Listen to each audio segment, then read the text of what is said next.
The Jordan rules. Is that something you guys made up? On the switch, Jordan. No easy layups when you get to this point of the playoffs. And Rodman gave Jordan the shot. Jordan rule? No, I don't know what that is. Jordan rules, yeah. Is that what they call it? Yeah. They call it the Jordan rules. But it was more of a physical challenge or a mental hurdle? Which one would you say it was more? The both. Physical? Both. It was both. For 3 consecutive years, Chicago ran up against Detroit in the playoffs. And each time, the Pistons were the tougher team. They like to junk up the game. They like to beat you down, hard fouls. If they played today, they'd be, flagrant 2s. Rebound Jordan. And Mahorn took Jordan down. I was beat down because of the physicality of what was happening within the game, and I didn't have it to compete with them. Michael Jordan went down and he is grimacing in pain. That's when I really started to physically build my body up and gear myself up for that type of beating. Easy.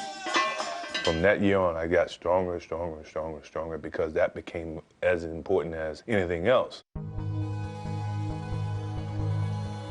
But in 1991, Jordan was ready for the Pistons, and he would not be denied.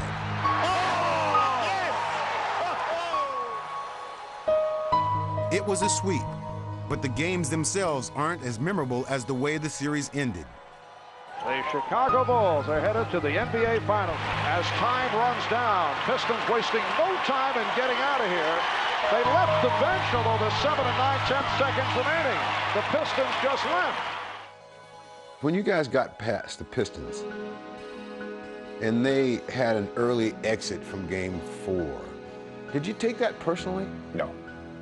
Get your up, you can walk out of the building any way you want. The point is that to us it was gratifying. We beat them so bad that they didn't want to shake our hands. That to me was, that was an accomplishment. What happened was we just got past that hump, and we never looked back.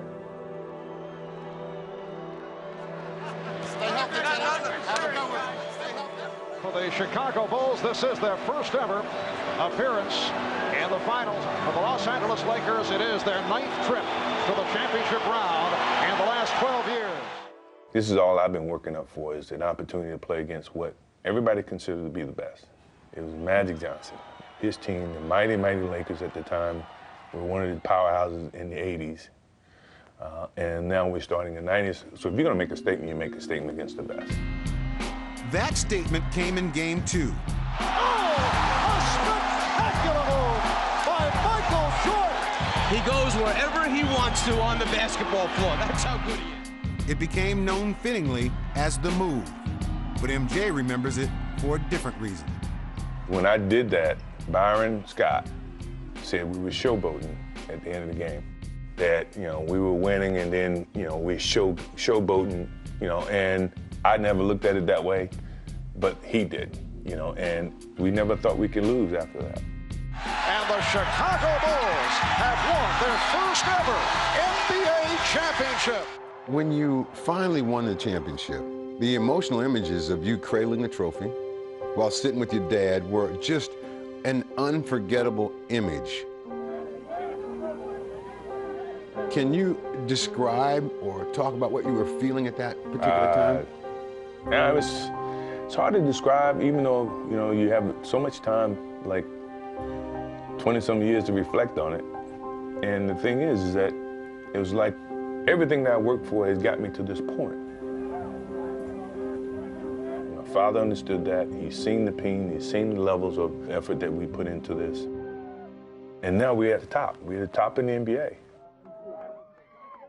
And now everybody says, well, they were lucky. They were lucky the first time. Now do it again. Maybe they wasn't lucky. Do it again. But this team is not bad, And the mentality of your leader, starting with Phil, getting to me, getting to Scotty, and then to the rest of the team was, okay, let's find a way to stay up top. That means we got to go this extra mile. We got to go a little harder. We got to go a little longer. You got to really kill teams. Send a message, send a sense of fear to whoever come in that building.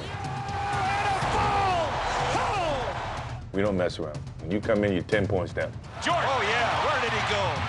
All those things, we were trying to send that message. This place is going crazy, Red. You got it.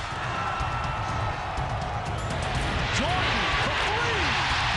He is hot. Woo! That was the dominance of what the Bulls represented in 91, 92, and 93. The Chicago Bulls have won the NBA championship for the second straight season. Initially, it was saying, okay, we on top. We can laugh, we can joke, but we're gonna work hard, we're gonna still do everything we want, and we're gonna still win. Michael will take it, he's fouled, he scored, he threw it up, off balance, it went in! Oh, my. Until you knock us off, we still the best. The Chicago Bulls have won 3 straight NBA championships.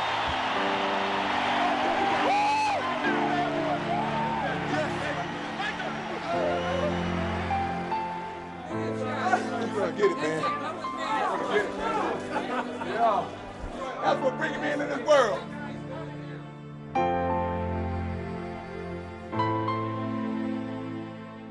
Today it is with regret that I advise you that a body located in Bennettsville, South Carolina has been positively identified as the body of Mr. James Jordan.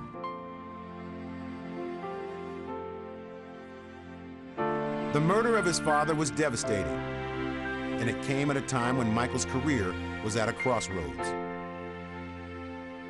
Before my father passed, I was thinking about quitting anyway. Not quitting, but retiring, because I just kind of lost my motivation, for the game of basketball.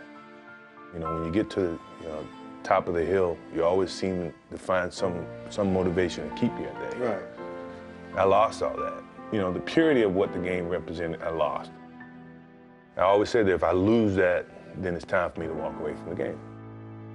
It's hard to imagine Michael Jordan not being motivated to play basketball, and the tragedy set in motion a plan discussed by a son and his father. So my father and I, we already talked about retiring and then trying to play baseball. And then, when he passed, it just, it was like, okay, I got my last direction from my father. Now, okay, let's focus on playing baseball.